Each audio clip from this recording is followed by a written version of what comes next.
আসসালামু আলাইকুম ওরহমতুল্লাহি ওবরাকাতুহ ইন্নাল হামদুলিল্লাহ ওয়াসসালাতু ওয়াসসালামু আলা মুহাম্মাদিনিল মুস্তাফা ওয়া আলা আলিহি ওয়া আসহাবিহিল মুজতাবা আম্মা বা'দ। খ্রিস্টবর্ষের ৩১শে ডিসেম্বর রাত ১২টা ১ মিনিটকে 31st হিসাবে উদযাপন করা হয়ে থাকে।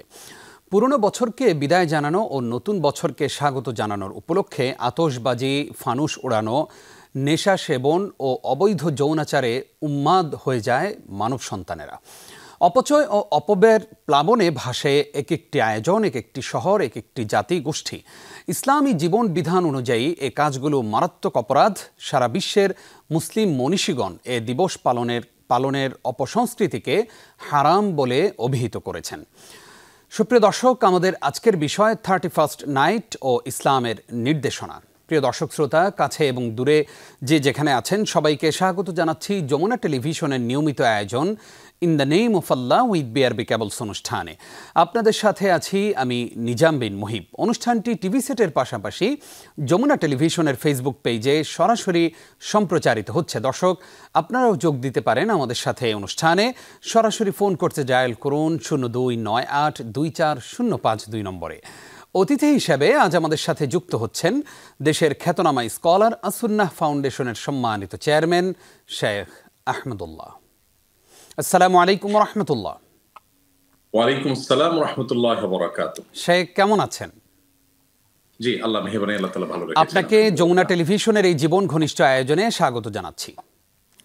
ধন্যবাদ আপনাকে।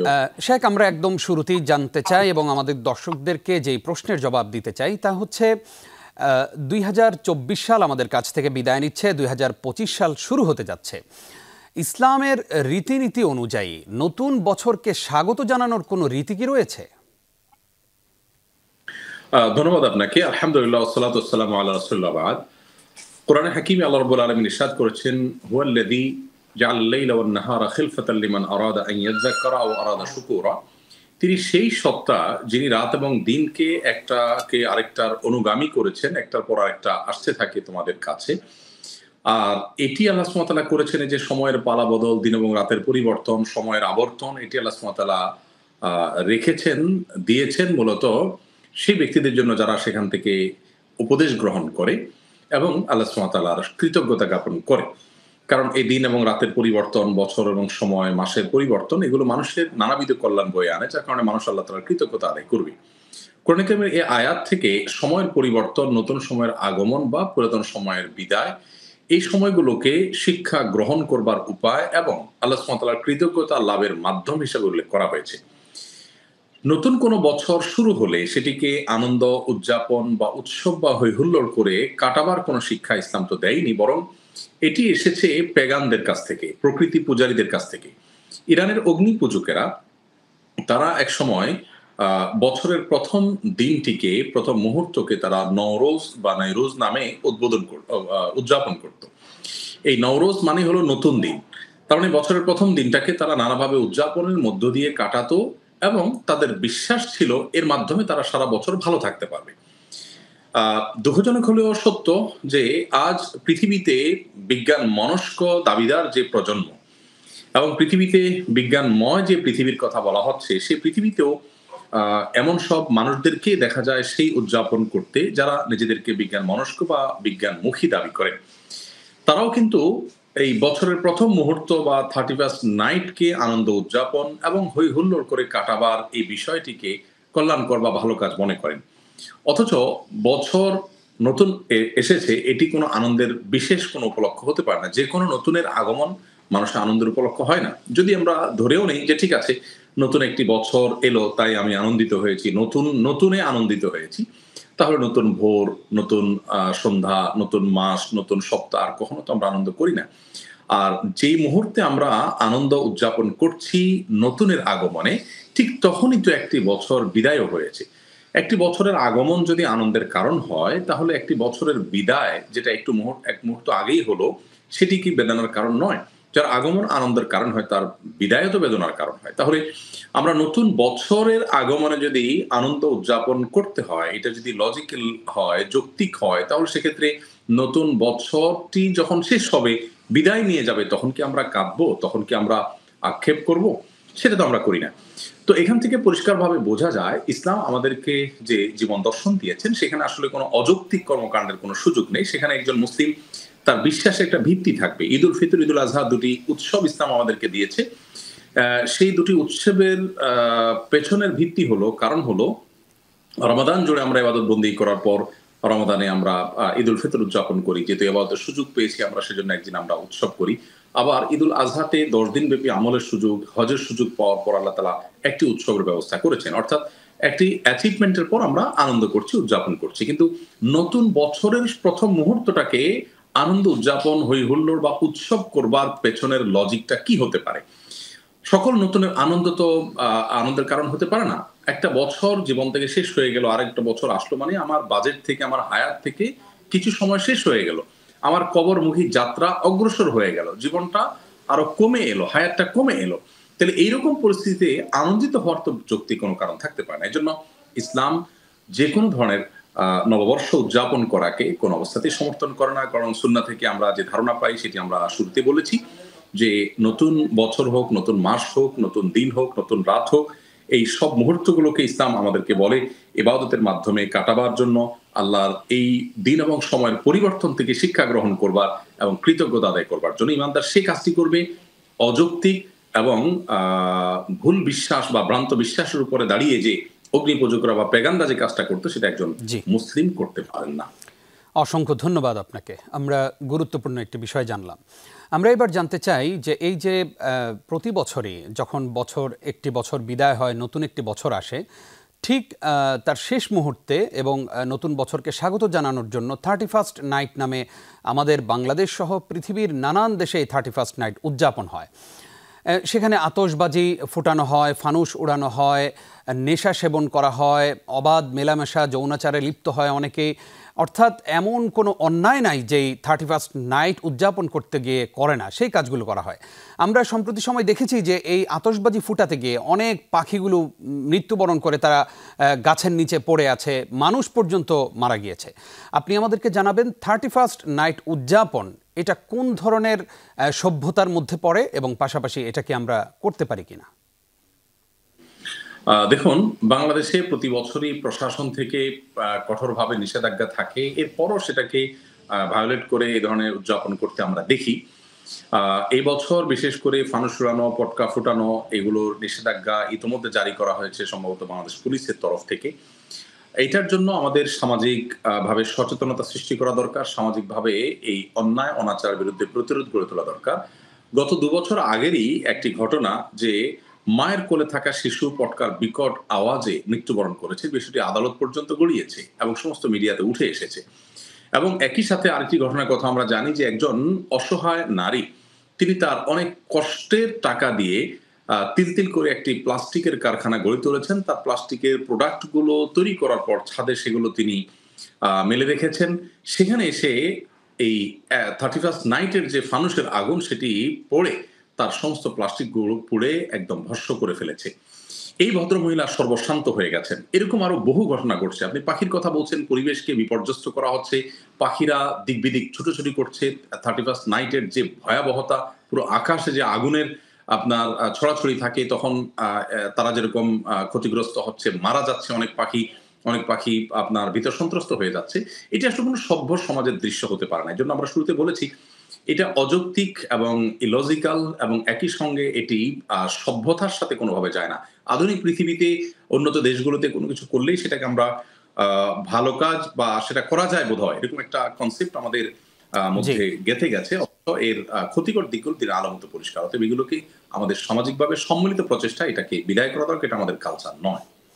আশা করছি আমাদের দর্শকরা সতর্ক থাকবেন ইনশাআল্লাহ। আপনাকে ধন্যবাদ ওস্তাদ। আসবো আপনার কাছে আবারও ইনশাআল্লাহ আরও একটি বিরতির পর। প্রিয় দর্শক, আবারও স্বাগত জানাচ্ছি আপনাদেরকে। আপনারা দেখছেন in the name of Allah with BRB cables.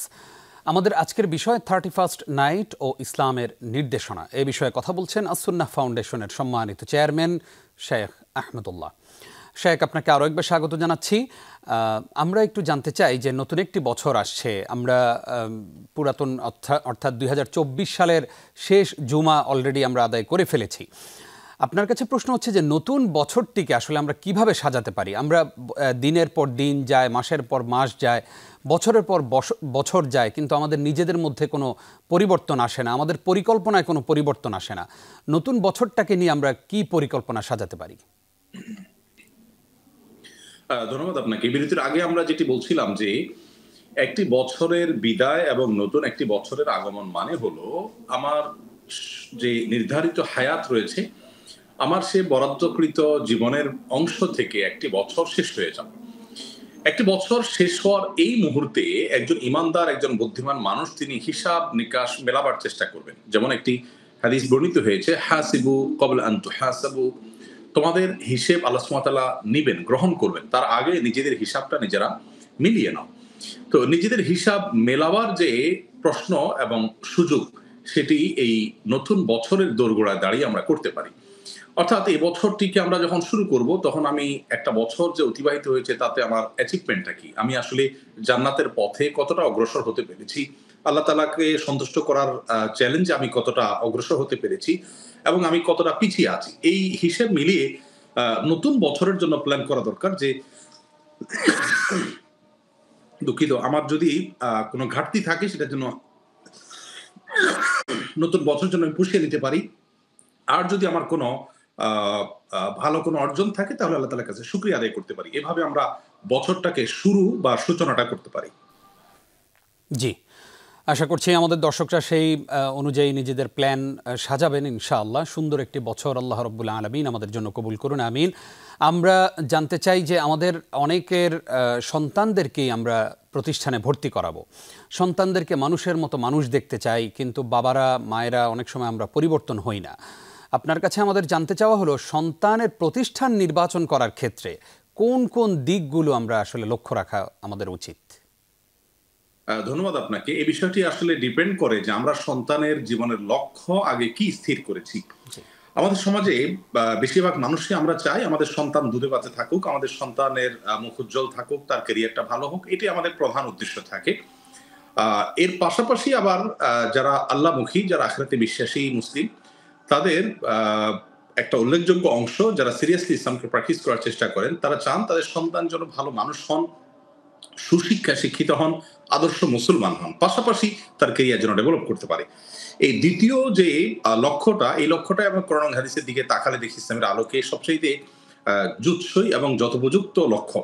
তো আমাদের লক্ষ্য যখন এই হবে, তখন আমাদের সন্তানদের নতুন বছরে তাদের পাঠ পরিকল্পনা, তাদের শিক্ষা বিষয়ক পরিকল্পনা করতে গিয়ে তাদের জন্য সেই প্রতিষ্ঠান, সেই শিক্ষক, সেই কারিকুলাম আমরা নির্বাচন করার চেষ্টা করব, যাতে তার ঈমান আমল সেফ থাকে, নিরাপদে থাকে, তার তাকওয়া তাহারাত নিরাপদে থাকে, সেই সাথে তার উন্নত ক্যারিয়ার, উন্নত জীবন বিনির্মাণে সে করতে পারে। আমরা বেশিরভাগ ক্ষেত্রেই সন্তান ভালো স্কুল, ভালো কলেজ, ভালো শিক্ষা প্রতিষ্ঠানে চান্স পেল কি পেল না, এই বিষয়টাকে আমরা বড় করে দেখি। সন্তান সেখান থেকে মোরালিটি, নীতি নৈতিকতা, আদর্শ চিন্তা চেতনা শিখলো কিনা, ঈমান এবং আমল তাকওয়ার চর্চা সেখান থেকে করতে পারলো কি পারলো না, এই বিষয়টা আমাদের কাছে একেবারে গৌণ হয়ে যায়। যার কারণে সন্তানের বৈষয়িক উন্নতি হলেও সেটি আমাদের পার্থিব সুখে, আমাদের সার্বিক সুখের এবং প্রশান্তির বা চক্ষুর শীতল হওয়ার মতো সন্তান হওয়ার কারণ হয় না বা সুযোগ তৈরি হয় না। তো এই জায়গা থেকে নতুন বছরের শুরুতে আমাদের সন্তানদের জীবনের লক্ষ্যটা স্থির করে তারপর তাদের জন্য তাদের ঈমান আমল, তাকওয়া তাহারাত এগুলো নিরাপদে থাকে সেরকম শিক্ষা প্রতিষ্ঠান তাদের জন্য চুজ করা দরকার। এবং তাদের পার্থিব পরীক্ষায় তারা ভালো করতে পারুক আর না পারুক, ঈমানের পরীক্ষায় যেন তারা উত্তীর্ণ থাকে, সে বিষয়টি একজন সচেতন ঈমানদার অভিভাবকের দায়িত্ব এবং কর্তব্যের মধ্যে পড়ে। অসংখ্য ধন্যবাদ আপনাকে। আসবো আপনার কাছে আবারও ইনশাআল্লাহ ছোট্ট একটি বিরতির পর। প্রিয় দর্শক, আরও একবার স্বাগত জানিয়ে শুরু করছি in the name of Allah with বেয়ারবি ক্যাবলস। আমাদের আজকের বিষয় 31st নাইট ও ইসলামের নির্দেশনা, আর এই বিষয়ে কথা বলছেন শেখ আহমদুল্লাহ। শেখ, আপনাকে আরও একবার স্বাগত। আমরা আপনার কাছ থেকে অনেক গুরুত্বপূর্ণ তথ্য পেয়েছি, আশা করছি আমাদের দর্শকরা সতর্ক থাকবেন, সেই অনুযায়ী জীবনগুলো পরিচালনা করবেন। আমরা এবার জানতে চাই, এই যে 2024 সাল আমাদের কাছ থেকে বিদায় নিল, অনেক ব্যবসায়ীরা, অনেক ভাইয়েরা যারা চাকরি করেন, ব্যবসা করেন, তারা সালকে দোষারোপ করেন যে 24 সাল আমার ভালো গেল না, আমার এই 24 সালটা আমার জন্য কুফা, এই ধরনের মন্তব্য করে থাকেন। ভাগ্যকে এই ধরনের দোষারোপ করার কোনো সুযোগ কি রয়েছে? ধন্যবাদ আপনাকে। আসলে কুফা বা অলক্ষে, অকল্যাণের এরকম সময়কে এরকমটি মনে করা কুসংস্কারাচ্ছন্ন বিশ্বাস ইসলামের শরিয়ার দৃষ্টিকোণ থেকে। একজন ইমানদার কোনো সময়কেই অকল্যাণকর বা কুফা বলতে পারেন না, কারণ সময়ের সৃষ্টিকর্তা আল্লাহ রাব্বুল আলামিন একটি হাদিসে কুদসিতে আল্লাহ রাব্বুল আলামিন বলেছেন, লা তাসুব্বুদ দাহর, তোমরা সময়কে কালকে গালে দিও না, কারণ ওয়ানাদ দাহর, আমি সময়ের সৃষ্টিকর্তা বা সময়ের নিয়ন্ত্রণকর্তা। তো আল্লাহ সুবহানাহু ওয়া তাআলার এই হাদিসে কুদসি থেকে বোঝা যায় যে একজন ইমানদার এই সময়টা আমার খারাপ, এই সময়টা আমার জন্য অকল্যাণের, অপয়া, এরকমটি মনে করবার কোনো কারণ নেই। হ্যাঁ, মানুষের জীবনে ভালো মন্দ এগুলো পালাবদল করে আসে। আল্লাহ সুবহানাহু ওয়া তাআলা বলেছেন, ওয়া তিলকাল আইয়ামু নুদাবিলুহা বাইনান নাস, মানুষের দিনগুলোকে আল্লাহ সুবহানাহু ওয়া তাআলা পরিবর্তন করে দেন মানুষের মাঝে। কখনো ভালো আসে, কখনো মন্দ আসে, কখনো সুখ আসে, কখনো দুঃখ আসে। আল্লাহ বলেছেন, ইন্না মা'আল উসরি ইউসরা, নিশ্চয়ই মানুষের কঠিনের পরে সহজ আসে। অতএব কোন সময়কে অপয়া বা কুফা এরকমটি মনে করা উচিত নয়, বরং কোন সময় বা কোন বছর যদি আমার জন্য মনে হয় যে আমার জন্য কল্যাণের কিছু হলো না, সেখানে অকল্যাণ হলো, ক্ষতির কারণ হলো, তাহলে আল্লাহ সুবহানাহু ওয়া তাআলা কখনো হয়তো বা আমাকে কল্যাণ দান করবেন। আর এই ক্ষতির মধ্যে আমার হয়তো কোনো কল্যাণ নিহিত আছে। একজন ইমানদার আল্লাহ সুবহানাহু ওয়া তাআলার প্রতি সে বিশ্বাস রাখবেন এবং কোনোভাবেই সময়কে অপয়া বলে গালমন্দ করবেন না। এটি আমাদের সমাজে কমন একটি কালচার, যেটি থেকে বেরিয়ে আসতে হবে একজন তাওহীদবাদী মুসলমানকে। জি, আমরা এবার আজকের পর্বের সর্বশেষ যে প্রশ্নের জবাব জানতে চাই আপনার কাছে, তা হচ্ছে 31st নাইটে যদি কেউ তাহাজ্জুদের নামাজ পড়ে রাতটা কাটায় এবং এটাকেই যদি নিয়ম করে নেয় যে প্রতি বছরের শেষ রাতটা আমি তাহাজ্জুদে কাটাবো বা ভালো কাজ করে কাটাবো, এটার কি কোনো সুযোগ আছে কিনা বা করলে সওয়াব হবে কিনা?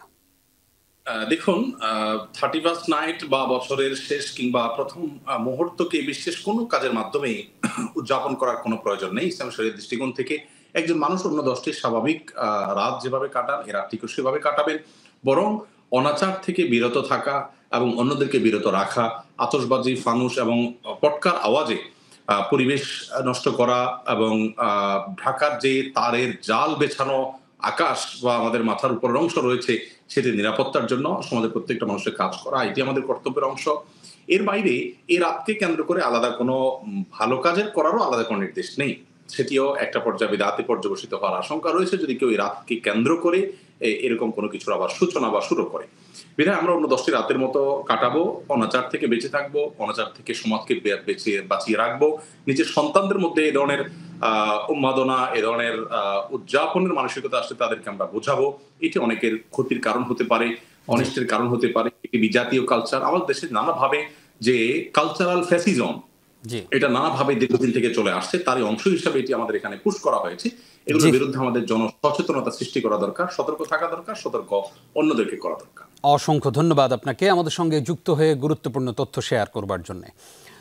প্রিয় দর্শক, আসুন 31st নাইটে আমরা আমাদের প্রত্যেকের বিল্ডিংয়ে আমরা একটা নোটিশ সাটিয়ে দেই। আমরা আমাদের সকল বিল্ডিংয়ের সবাইকে জানিয়ে দেই যে আমরা এই রাতে কোনো আতশবাজি ফুটাবো না, কোনো ফানুস উড়াবো না, কারণ আমার ওই বিল্ডিংয়ে অসুস্থ মানুষ থাকতে পারে, আমার এই এরিয়াতে অসুস্থ মানুষ থাকতে পারে, তাদের কষ্ট হতে পারে।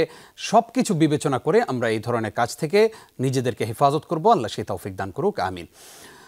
প্রিয় দর্শক, আপনারা এতক্ষণ দেখছিলেন in the name of Allah with BRB cables. দেখতে দেখতে সময় শেষ হয়ে আসলো। আগামী পর্ব দেখবার আমন্ত্রণ জানিয়ে আজকের মতো এখানেই বিদায় নিচ্ছে আমি নিজাম বিন মুহিব। আসসালামু আলাইকুম ওয়া রাহমাতুল্লাহি ওয়া বারাকাতুহু।